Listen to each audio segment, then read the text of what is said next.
Okay, we have a good number here, and in the interest of time, in the interest of staying connected with our colleagues in Gaza, let's go ahead and get started. Welcome everyone to the fourth webinar series of Behind the Scenes with Rebuilding Alliance. My name is Nijma Haddad, country representative for Rebuilding Alliance, and I'm based in Ramallah, West Bank. I'm joined here by some of my colleagues who will be touching upon the subject of uh, Rebuilding Alliance's work currently in Gaza, delivering nourishment, restoring hope. That's the name of the project. We have a few people on the line with us that would be speakers. Dr. Yasser Abu Jamia, who will be introduced by Donna, Mr. Rafiq, our Gaza program manager, Dr. Hamouda, who is a Rebuilding Alliance nutritionist and PKU program lead. And we also have Noor, which is Rebuilding Alliance's filmmaker, in the background as backup in case we lose connection also with anyone. Again, thank you for joining us in this series and in this webinar. We're nourishing hope against the shadows of hunger. This is what's happening. I want to talk about numbers. These are heartbreaking numbers, but they're important for you to know and understand. Currently, we have in some areas nearly 1 in 3 children under the age of 2 years old acutely malnourished, and the rate has doubled within a month in the northern of Gaza. In May alone, over 5,000 children aged 6 months to 5 years were admitted for treatment, and there's a 50% increase from April, with 636 suffering from the most lethal kind of malnourishment. As of July, UNICEF estimates that all children under the age of 5, over 320,000, are at risk of acute malnourishment. This is where Rebuilding Alliance and other humanitarian organizations play a huge role with trying to save lives. These numbers are not just statistics, it's the daily reality of thousands of young lives slowly fading, their bodies unable to grow, learn, or simply live. Rebuilding Alliance has been working since the beginning of the war on fighting famine and trying to provide assistance anywhere possible. My colleagues will talk more about what we've been doing behind the scenes, and I'd like to give the floor now to Rebuilding Alliance's Executive Director, Ms. Donna, for her to introduce Dr. Yasser. Go ahead, Donna. Thank you very much, Najma, and thank you everyone who's listening, as well as our guest speakers. Our efforts, we had served 22.5 million hot meals through the end of May, and that's when the food commodities stopped entirely. It really is kind of heartbreaking to make that when that happened, because the kitchens were actively serving their neighborhoods. And then how does it just stop? What we did was notice that there was a chance of buying on the local markets. And that's what we want to tell you about here. In buying on the local markets, we could supply those who need it most. Our partner, long-term partner, the Pediatrics Association, Ardel and Sen, is treating the severely malnourished children. And we thought, let's start there. Let's be able to deliver food parcels to what must be starving families if those children are reaching in this way. What I want to do, and we did, and that's the small miracle that we want to bring forward to you. We certainly welcome your questions. We've been able to make this happen, and we're doing it again now with the next delivery to families with malnourished children. I have the honor of introducing my friend and colleague, Dr. Yasser Abu Jamah.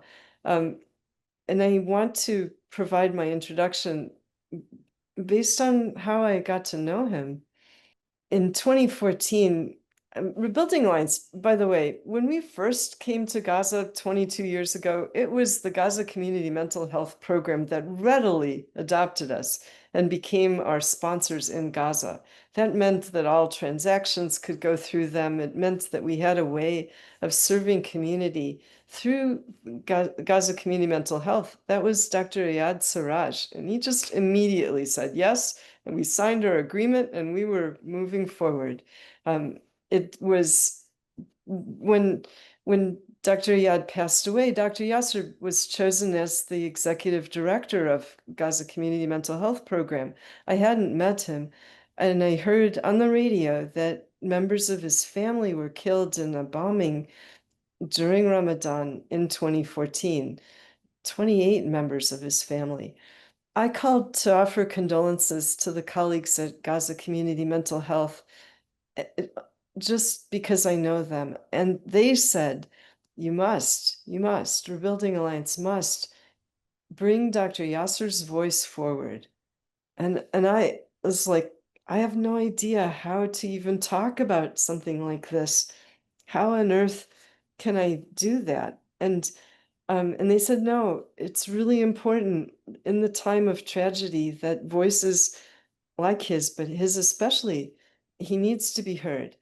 On that first webinar, I remember it really clearly. Webinar, it wasn't a webinar, it was just a teleconference. And what we did so often when we didn't know how to proceed during that 2014 incursion was just bring people together in Gaza, in Israel too sometimes, and let them speak. And that would give us guidance.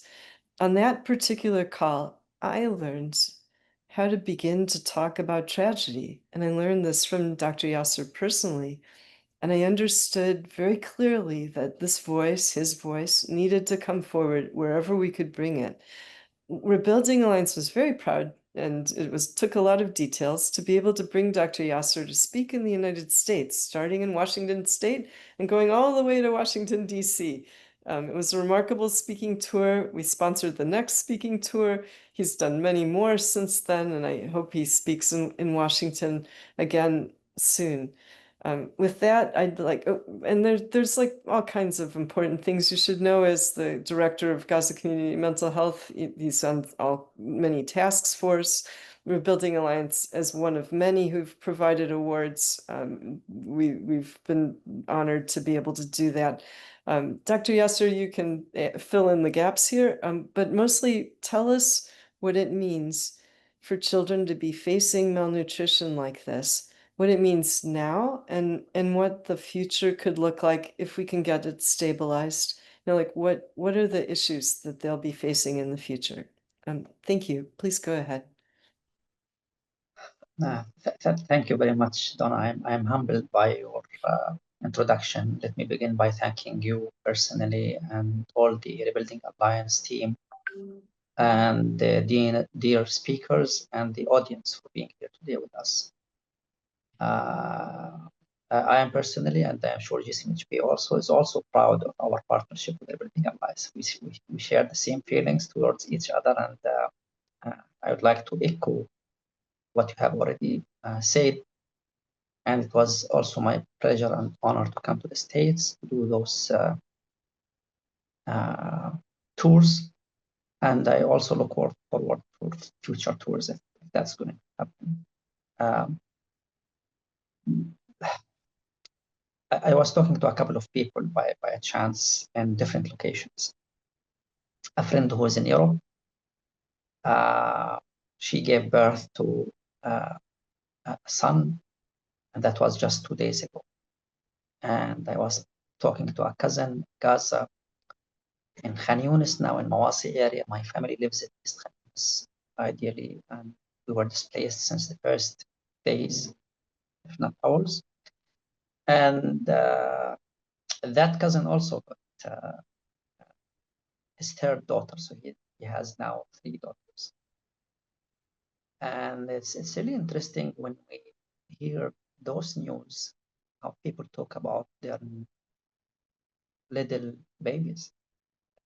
It's regardless of the circumstances. This is a great source of pleasure, great source of joy.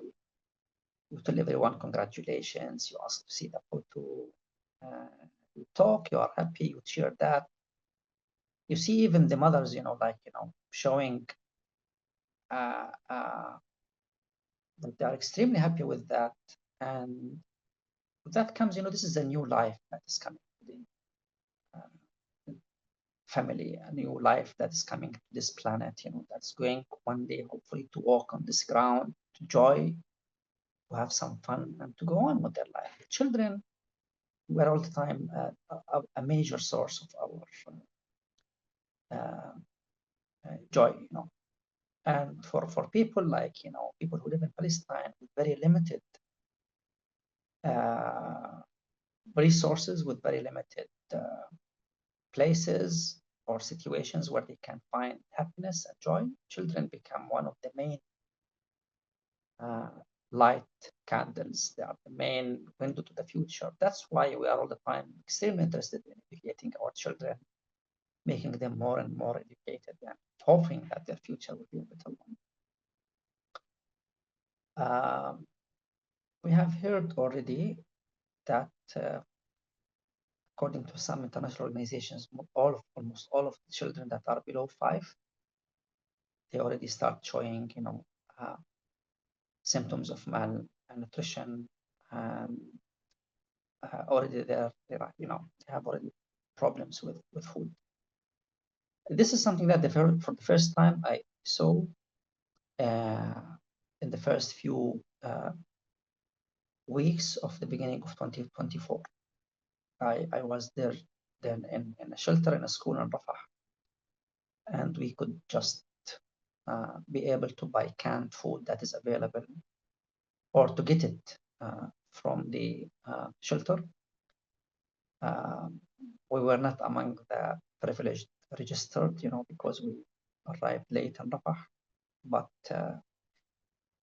the only source of food was the canned food, and the difficulty was in finding bread. And then the extremely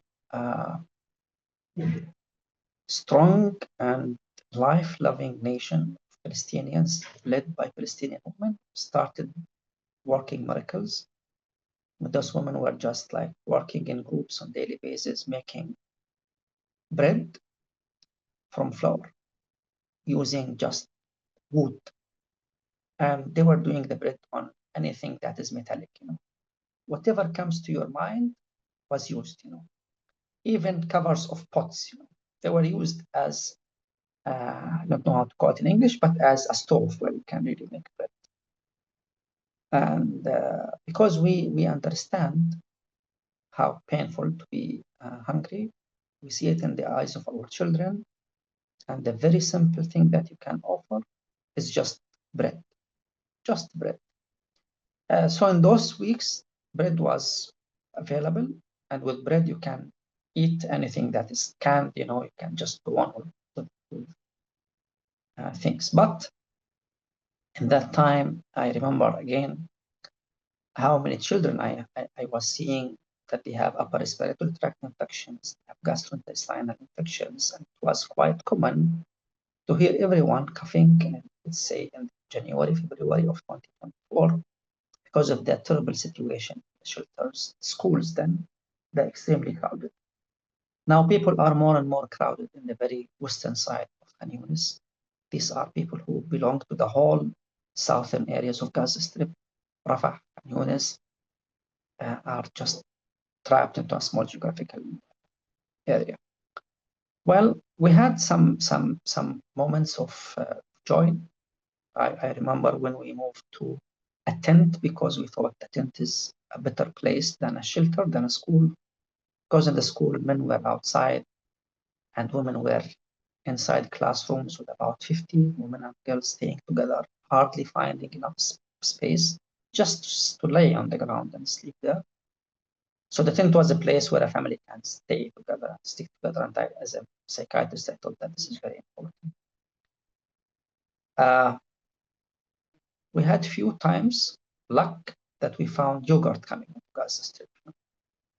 We had few moments of luck that chicken was into Gaza Strip. I remember one of the days, you know, that it's like going back to the cage ages when men go out hunting one way or the other, you know. But we were looking for food items that are important. Yogurt was something that we all enjoyed, just to have very highly priced yogurt, but I managed to buy them, get it to my children, and that was something to celebrate. Imagine, we celebrated the chance of buying 10 eggs on one specific day, because food is very important. You cannot really, and I wish no one would really feel that, and see their children just start fading, fading physically, becoming more pale. You see that they are losing weight. You see how difficult it is for you to find food, and you are the father or the mother. It's your obligation to find food.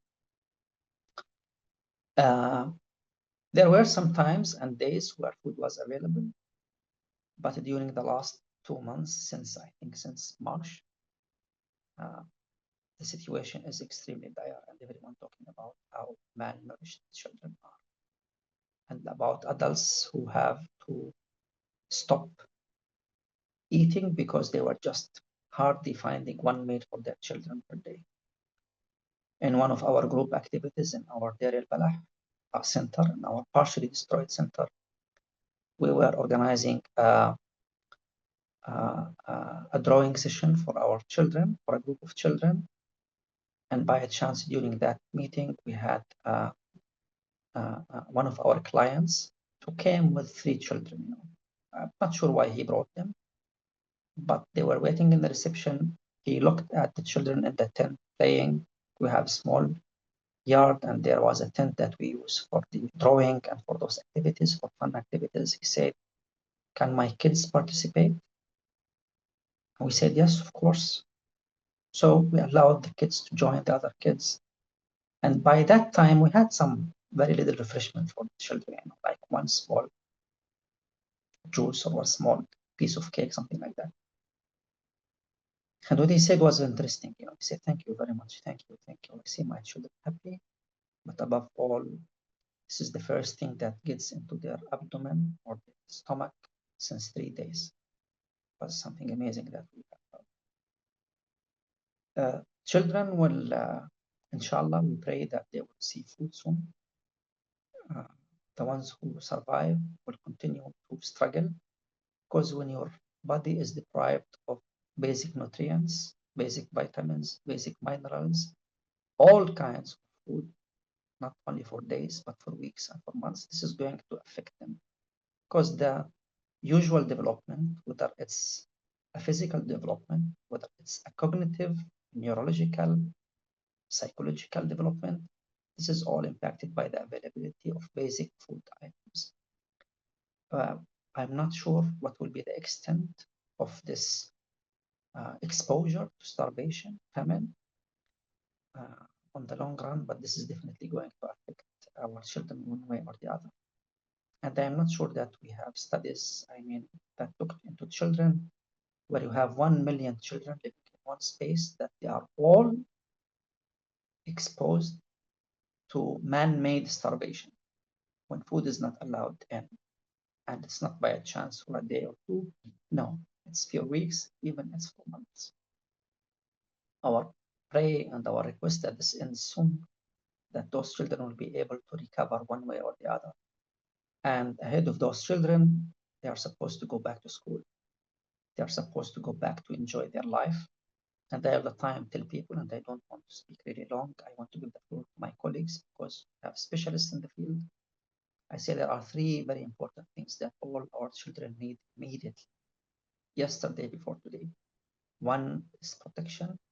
They are not anymore exposed to the loud sounds and voices of bombardment, not to stay displaced in areas, not to move between the rubble, to have a dignified place, a dignified space, a dignified roof, and to just live like normal life. That's the first thing, to be protected.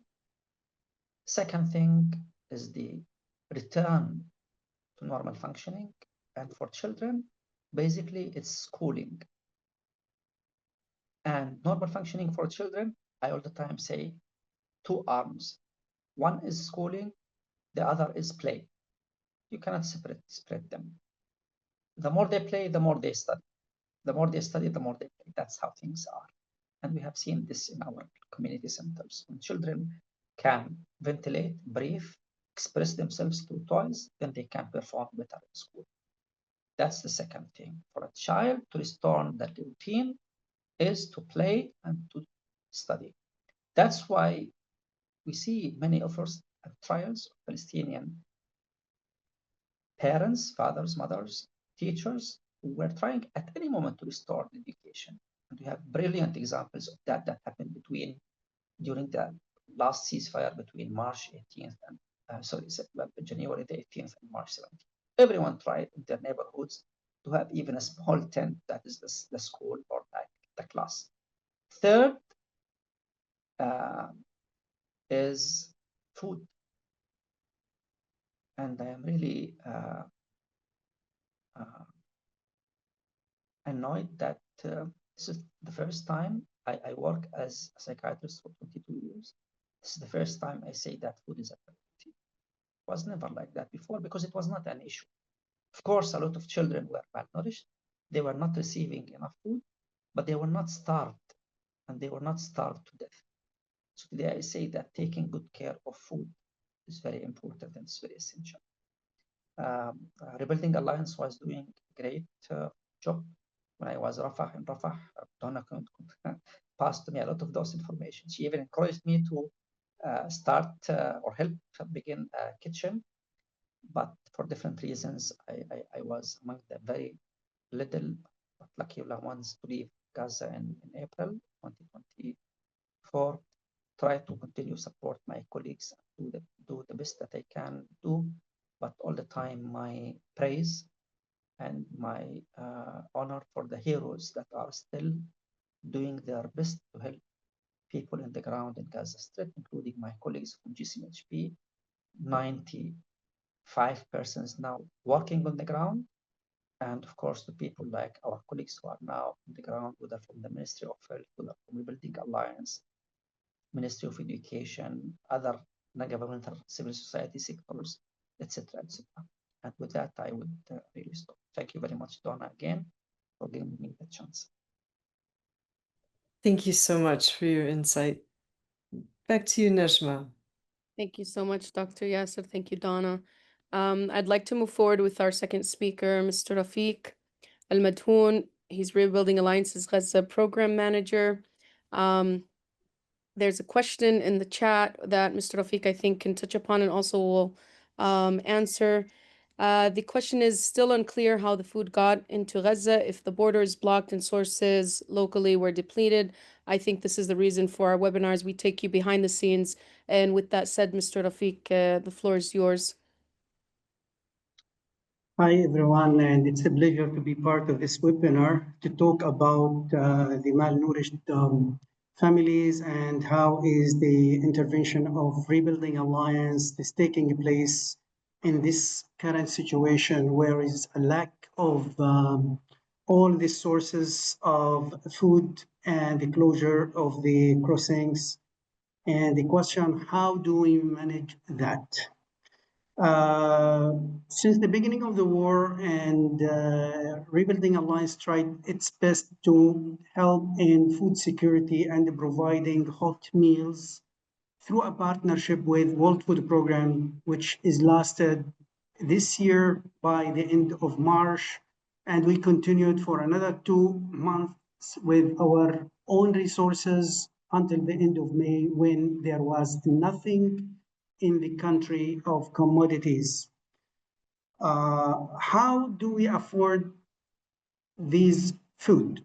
We have created a platform called Gaza Giving Card. This Gaza Giving Card is a platform where we can receive orders to help people deliver some food for their own relatives, own friends, or the people who could not have access to any of these food commodities. So the Gaza Giving Card was an easy way to make outsiders of Gaza buy it, and we deliver it based on the instructions or the orders. Luckily, we have a local supplier who is well known in the country and he has his own sources, either locally or from outside. And he managed to get us whatever we need, even the prices were up and down. Sometimes it is very high, and the availability of commodities in the local market is very limited. But he helped us manage a delivery for the needy families. After we have completed by the end of May the hot meals project, and in parallel we were starting the Gaza Giving Card. We have helped the BKU children and the malnourished children families by providing food parcels for them based on what available items are in the market. And later, our colleague, Dr. Hamouda, who is the nutritionist of RA, will speak.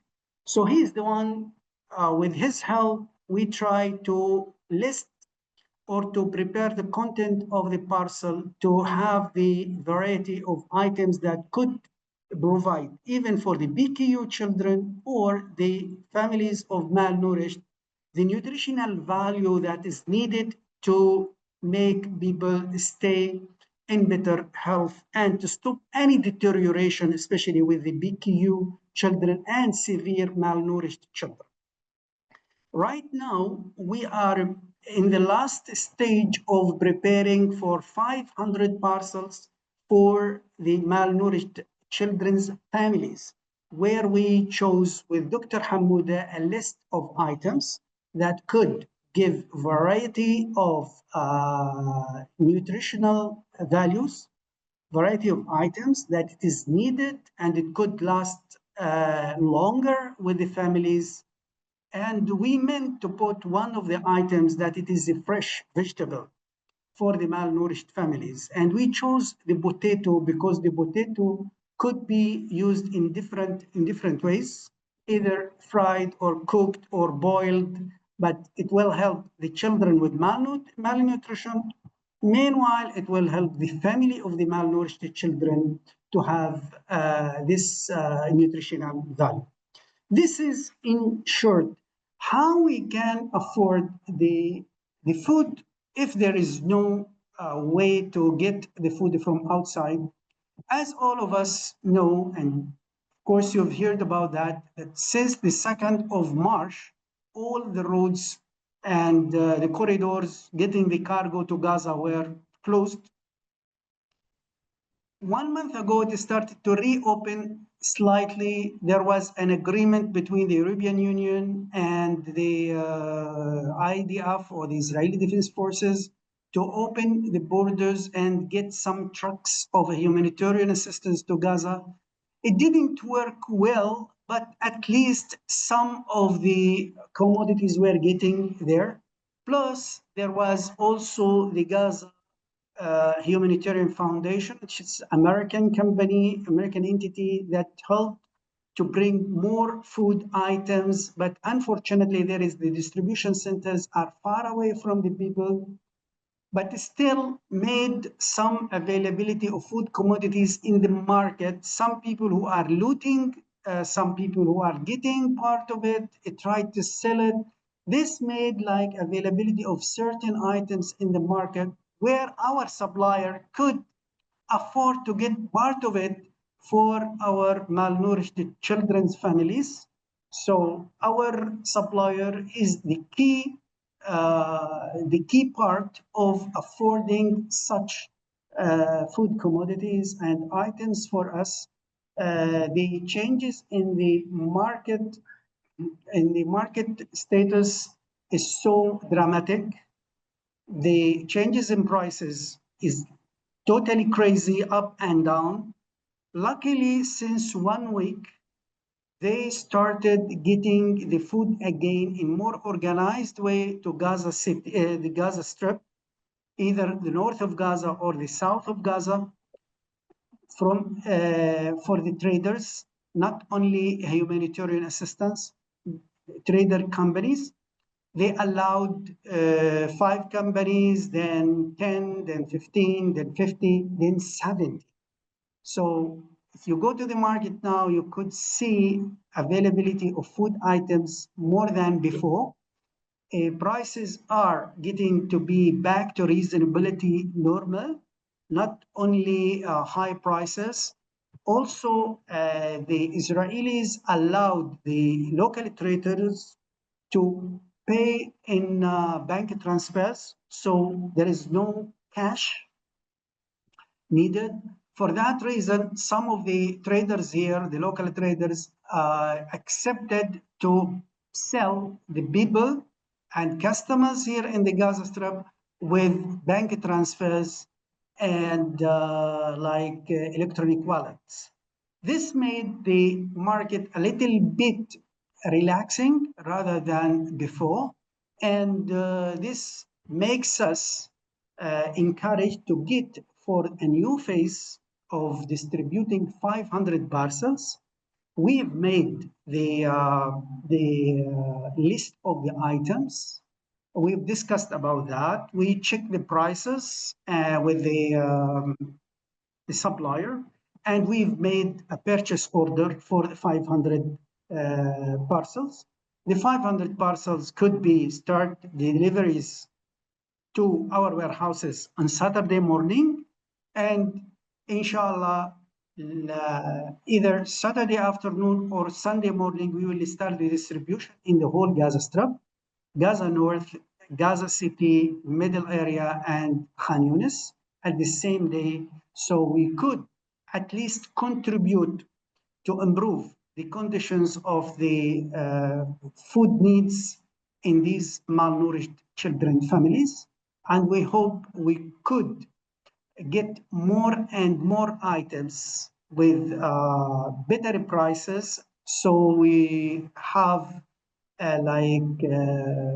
longer list of items of nutritional values that could help the children get back to the normal life and help their families also feed them well, especially the women who are the lactating women for these malnourished children who are still in need.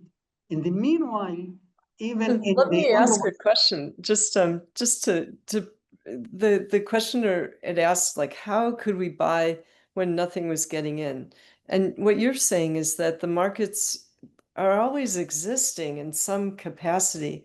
There was 1 week where they shut down entirely when there was a general strike, but general strike meaning that there was like a hunger strike on the part of families to say they can't abide, they can't live with these high prices any longer. We I was really grateful that we're beginning to see changes in the market. And that's just amazing that, like, prices are volatile, but they're going down. And because of that, we've placed our order with the suppliers so that we can start delivering for the families of severely malnourished children. Wanted to mention that's the key. Like, Rebuilding Alliance is not bringing trucks in. We made a decision early on that it was far too dangerous for us to put anybody at risk on that. And so we're not asking people to help source from the outside. Probably a wise decision, because the tragedy of watching all the food be sitting inside warehouses on the outside is really unbearable when there's starvation like this. But what we are doing, and what we're doing with care in each of the market settings inside of Gaza City and Deir al-Balah and Han Yunis, being able to draw from what's available there, finding our way, like you've said many times, walking through that market and then talking to the supplier to negotiate a price, and doing it often so it's very responsive to what the market looks like. Yeah. So with all these challenges, our team on ground try the best to deliver what we can. The last distribution for the PQ was only locally produced vegetables, fresh vegetables. It was so expensive, and the quantity was limited based on the availability in the market. But we decided in the RA management that we should help the people as much as we can, regardless of the price, regardless of the quantity, but we need to stop any deterioration in the cases of these BKU children. And we luckily managed that. At that time, there was like nothing coming from outside. Today, the situation is a little bit changing, and we can see commodities in the market. The 500 will be delivered during the beginning of the next week, and inshallah, we will continue through our Gaza Giving Card, which is the best platform to help anyone from outside who want to feed their own relatives, to feed their own children, to feed any of these malnourished children or BKU or any other people who have special needs. We are there to help, to deliver, and to make it for them. Thank you so much. Back to you, Neshma. Thank you so much, Rafiq. I'd like to now move to our PKU and PKU lead and nutritionist, Muhammad. He's working now on the delivering of the parcels to the malnourished children and also to the PKU patients that we've been following up with in Gaza. He was actually wounded and hurt on the job doing this. He's very passionate about it. And I'm very happy and proud to be in his circle. I'd like to introduce him and let him take the floor and talk a little bit more about how he does what he does and what he's seeing on the ground. تفضل دكتور محمد. Okay, thank you, Nijma, and thank you for all the attendance. Post more than 22 months after the starting of the war, the crossing and blocked of the Gaza Strip remain closed. The systemic destruction of the Palestinian cities and the demolition of civilian homes have also caused Palestinian family to be displaced numerous times. Dr. Hamuda, can you put your camera on? I am so sorry, but the battery is low, and sometime will turn off the camera. I see. Got it. The, Okay. the battery of the mobile is is a little, not. Sorry to interrupt you. I keep going. Go ahead. Okay, so day after day, the humanitarian situation has become more complex, with residents losing their resource of income and poverty and homelessness increase. The majority of Gaza residents live in dilapidated tent in displaced camp and lacking basic necessity of life. For more than 4 months, the Israeli has tightened its closure of the crossing, and the famine has begun to spread and reach 5 stage according the international classification. Famine affect the majority of the population of the Gaza Strip. However, there are groups at greater risk of rapid death and increased deterioration for health, like the children and pregnant women and elderly people who have chronic disease. The children, it is good to support this target, the children in this situation. The total death from famine has existed this month to reach 227, more half of them from the children. As we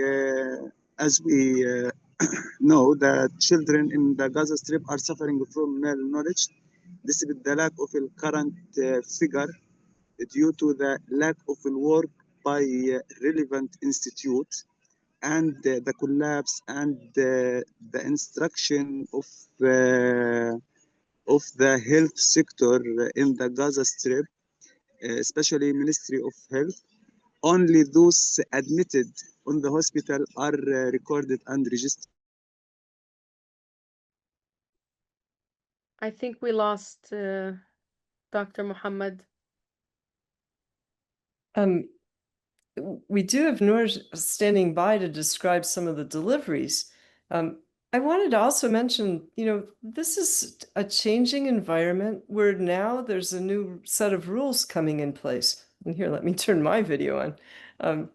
That a new set of rules coming into place that as of last week, commercial suppliers are being allowed to bring product into Gaza, and that's what's influencing the market. So direct commercial suppliers also looks like Rafik is off as well. We had a feeling that this might be happening. Maybe Noor, could you describe what the deliveries were like and when you started covering it as a filmmaker? Welcome. Hi everyone. Let me talk a little about my experience in this starvation, first of all, which was very, very bad and And unexpected. you're in Gaza City, by the way. Like maybe describing Yes, where you I'm are is now good in too. Gaza. Yes, I'm still in Gaza City, and I'm thinking and planning about leaving here, go to the house, but not now. I'm waiting for the last moment. Um, this starvation was very bad for the people around us here in Gaza. The most people affected with it is, is the people who live in tent. Actually, many times I ask myself how they live, how they eat. Actually, about our parcel, let me tell you something. You can't imagine how happiness the people when we call them and tell them that they have a parcel of food and they can come and get it from our store. So again, a communication snag. One of the questions that is happening is how do people get food without being afraid of getting shot? We are either delivering or arranging for safe pickup. And this is very much localized to the families on the list. So remember, I said that we were partnering with Ard Al Insan, the pediatrics group. That list is the basis for, they are treating severely malnourished children, treating them with the special meal ready to eat, the RUTF. When we're delivering, we're going to that list, calling each family, asking them to come for their pickup and doing it nearby safely. Oh, good. Nora, you're back on. Go ahead. Sorry about the internet. Yes, I was talking about the people when we call them and tell them that they can come to our store and receive our parcel. Actually, a lot of them told me that before you call us to come, there was no food in our house or in our channel. We just spent our day just praying for God to help us. And suddenly one of us call them and tell them come to receive it. It's like we are the response of their prayers, actually. They were so happy for this parcel. And I asked them what they are going to do with this parcel. They told me that we are going to divide it for the whole weeks, for the whole week. Okay, we are going to make a special dish for every day and we eat it together, the whole family. Sometimes our parcel is not enough, okay, because of the price of things, but the people just decide to manage what we give them and divided for the all week. That's it. Okay, sorry. Thank you so much, Noor.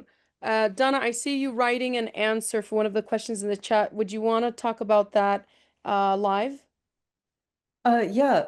So a lot of questions about how can we be bringing food forward safely. And again, it's because we are calling families. Like when individuals are ordering, they'll tell us either we can deliver where needed most, or they might give us a list of their family members for their particular donation, and we're connecting with that group. With the children who have PKU, we were delivering directly to the families of those children and making sure that we're buying the parcels of vegetables, using our supplier to make the deals and to also avoid any money changer fees. Really important. Hopefully, that's not going to be as much of an issue coming up. There are new checks and balances going into place. But it has been a serious issue, and that was something we avoided. We were seeing pictures of the delivery site. We arranged for delivery sites local to the families. Certainly in Gaza City, they can't come across to Deir al-Balah, making sure that there's a delivery site where they can come and pick up their food parcel. And it seems to be going well. I knock on wood and say a prayer that it continues to do so. This is Dr. Hamouda, very important picture, maybe before he was hit by the shrapnel.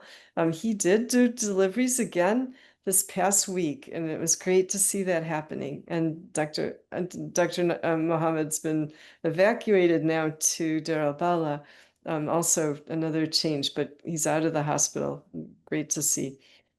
So we're arranging for local pickup, and we're doing it to the best of our ability because there's a lot of danger on the street.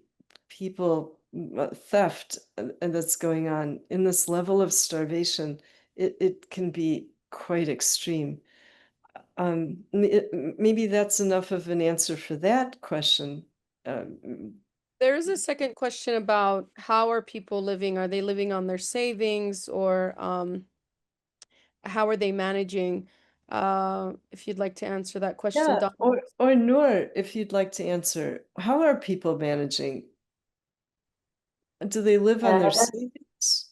Do they yes, have any savings left? I guess not. I will tell you some stories that I saw it in the street. Okay, one day I was walking in the street and I hear a little boy was shouting and yelling to his mother that he is very hungry. And his mother just answered him, we don't have food. Okay, and he just cried. His mother was helpless and she doesn't know what to do for him. And there was another day I was walking in the street. I saw a woman just sitting next to her tent with her son, and of them holding a pallet, okay, continue a rice mixed to red lentils, and they are sitting and stirred them because accidentally maybe mix it together because she want to cook rice and cook lentils to everyone by itself. So she sit in the street and try to separate them from each other to cook it in the end. I was asking myself why she is doing that. Actually, yes, a lot of families here they doesn't have anything to eat. There is another woman told me that they buy in the day 1 kilo of rice. She had a lot of children, and to make them eat all the day, she make a half of this kilo as a soup and let them eat it in the morning. And in the end of the day, she cooks the other half to eat it in the dinner and to not to ask for food. There is some families doesn't know what to do with their little children actually because they need to eat all the day. To make them not to ask for food, they told them to play all the day. They told them go out in the street and play with your friends and spend the whole day outside to forget that they are hungry and they need to eat. Thank you. Actually, Let me to make go it to Dr. Let me go to Rafik for a moment, because there's another question about where the food is coming from. Rafik, can you talk? I'm glad you're back on the line. Can you talk about the purchasing and what's changing with the commercial suppliers? Because that's pretty big news, I think. Yeah, yeah,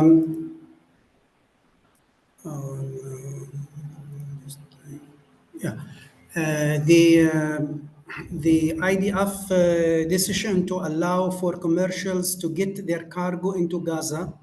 This helps the people here in three dimensions. First, there is availability of food items in better way in the market. Second, there is a variety of the food items because before the commercials getting their commodities into Gaza, it was only the things which coming for the humanitarian assistance like lentils, burgrul, and rice and wheat flour. That were the main commodities. But now we can see cheese, we can see dates, we can see milk, we can see even the noodles for children. We see it in the street now or in the market. This helped a lot in the variation and to make people have the option to choose. The third thing that since the 1 week, it is allowed for many people to use their wallets. And there was a question how the people could maintain.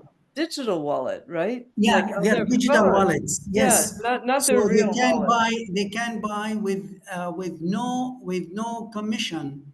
Some commodities and some traders are selling without commissions now. Some still. It is based on or depends on the availability of the food item. Like sugar, there's still a difference between the cash and the digital payment. Like the price is different. Wheat flour, no way to buy it in wallet, digital wallet. It should be cash because it is like coming in this, and it is just shown in the streets in the market, not in big supermarkets. I wanted to add something to what my colleague Noor added about how people survive and how people cope. So the people in the Gaza Strip through this war, even they have the experience back in the previous wars on how the coping strategies, but this is really different as most of the people are evacuated and displaced from their own places. This made them, most of their savings were spent on renting a place or buying a tent or buying another tent when there is evacuation or trying to buy food when there is no food. So luckily that there are some organizations are still giving the vouchers like cash voucher. They select randomly like acted like Action Against Hunger, UNICEF, CRS. They are giving like cash voucher like 2,000 shekels a month. Even the ICRC, they are giving 3,000 shekels a month for the people who are injured or having amputation. So this helps with the minimum to make people like meet their daily lives conditions. In the meanwhile, there are many people who have nothing to spend, and this makes many people go to the far distribution centers, and they could be killed or could be injured or could come back as a dead body, but there is a reason that they do not have anything to spend on their lives. We know many people in person, even one of our volunteers in one of our kitchens in the south. He went to get some food for his family because our kitchen has been closed. So he went with a hope to get some food, but he came back as a dead body. So it's not an easy life.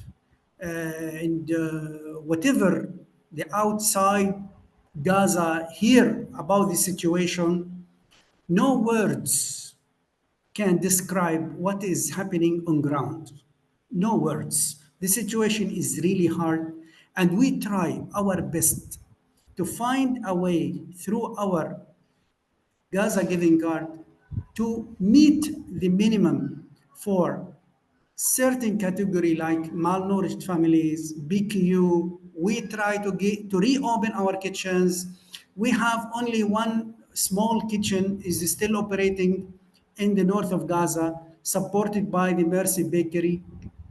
And we have really a high challenge to make it operating, but luckily we did our best to keep it going on. And inshallah, we will have, with the support of the good people around the world, we will reopen our kitchens and meet the needs of the people and try to improve the lives of the malnourished families and the BQ children. And inshallah, we could get the milk formula or the medical formula for the BQ beside what we can afford from vegetables and fruits here to make them less at risk of having any deterioration. Thank you.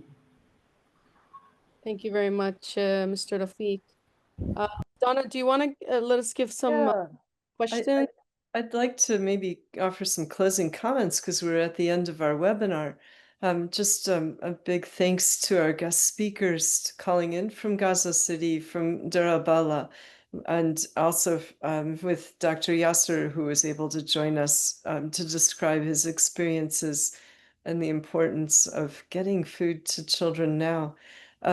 We're hoping that the market will continue to improve as the commercial shipments resume. That's a big thing. But I ask everyone, like, we're doing our best in providing the 684 deliveries. It is food, and that means that it's something we need to do again in about a week. So if you can, pay attention to this and bring it forward in your circle and donate, by all means, please do. We'll do our best to continue to make our shipments, our deliveries happen, and do so with integrity. We make sure that it's as safe as it possibly can be for both the team delivering and the families who are receiving, making sure that it's local to them, that it's a safe transaction, which is arranged first by telephone, and then to have them come and pick up parcels or sometimes even deliver to their families themselves.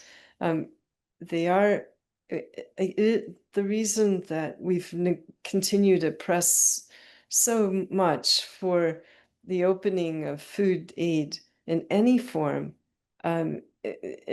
is through all the trucks, especially to get those warehouses emptied and into Gaza. It's because none of this should be happening, and it's something that is man-made and can be changed. So we hope that you will support our effort. We will do our best to honor your donation and make sure that it reaches families in deep need. If we get to be able to raise more funds, we will deliver to more families of malnourished children. There are many clinics that we would love to partner with and be able to extend the service beyond the 684 families that we're working with now. Please make find a way to support us in any way possible. And thank you very much for the support you've given so far. Thank you very much, Donna. Thank you to the attendees and to our speakers. In their name, let us speak for them. The 2-year-old that is too weak to stand, the newborn that's lost in hunger, and every child that should be learning to laugh, exploring the world, but instead is fighting to survive. This is not just a call for like raising awareness, it's also a call for action. So please follow that link. We'll provide you with more information on your emails in order to do so. And also, please keep your eye out for our bi-weekly webinars. You'll be getting invitations on different subjects to join Rebuilding Alliance and behind the scenes, finding out how we're doing what we're doing. Thank you very much again to everyone, and have a good rest of your day. Thank you so much. Thank you. Thank you so much. Thank you, Noor. Thank you, Rafiq. Really great that you could join us. And thank you for your work and insight.